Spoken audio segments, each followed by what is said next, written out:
கிறிஸ்துவில் பேரன்புக்குரியவர்களே, இன்றைய திரு வழிபாடானது தொடக்க சடங்கு, இறைவாக்கு வழிபாடு, குருக்கள் தங்கள் குருத்துவ வாக்குறுதிகளை புதுப்பித்தல், நற்கருணை வழிபாடு, திரு எண்ணெய்களை அர்ச்சித்தல் என 5 பகுதிகளை கொண்டுள்ளது.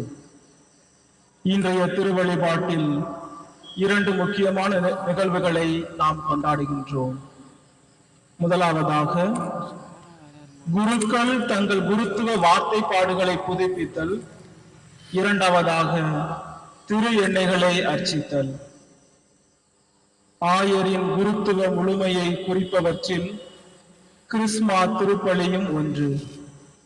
மேலும் இத்திருப்பலி ஆயரோடு குருக்களுக்குள்ளான நெருங்கிய ஒன்றிப்பையும் எடுத்து காட்டுகிறது. ஆயரோடு இணைந்து பணியாற்றி ஆயரின் மெய்ப்பு பணியில் பங்கேற்கின்ற குருக்கள் தங்கள் குருத்துவ திருநிலைப்பாட்டை நினைவு கூர்ந்து அன்று தாங்கள் கொடுத்த வாக்குறுதிகளை ஆயர் முன்பாகவும் இறை மக்கள் முன்பாகவும் இத்திருப்பலியில் புதுப்பிக்க இருக்கிறார்கள். எனவே ஆண்டவரின் ஆவி என்மேல் உள்ளது, ஏனெனில் அவர் எனக்கு அருள் பொழிவு செய்துள்ளார் என்ற எசையா இறைவாக்கினரின் வார்த்தைகள் ஒவ்வொரு குருவானவரின் வாழ்க்கையிலும் நிறைவேறியதை நினைவு கூர்ந்து அகமகிழ்வோம், அக்களிப்போம்.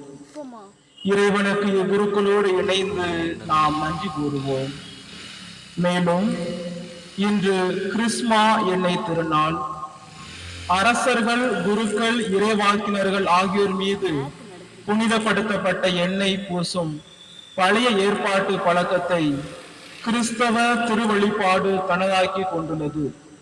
இந்த கூட்டு திருப்பலியில் நோயில் பூசுதல் அருட்சாதனத்தில் பயன்படுத்தப்படும் எண்ணெயையும், திருமுழுக்கின் போது பயன்படுத்தப்படும் ஆயத்தக்கார எண்ணெயையும், திருமுழுக்கு, உறுதி பூசுதல் மற்றும் குருத்துவம் போன்ற அருட்சாதனங்களில் பயன்படுத்தப்படும் கிறிஸ்மா எண்ணெயையும் நம் ஆயர் அவர்கள் அர்ச்சிக்க இருக்கின்றார்கள். எனவே இந்த புனிதமிக்க திருப்பலியில் பக்தியுடன் பங்கெடுப்போம். நம் ஆயருக்காகவும் குருக்களுக்காகவும் நமது மறை மாவட்டத்திற்காகவும் சிறப்பாக இத்திருப்பலியில் இணைந்து இறைவேண்டல் செய்வோம்.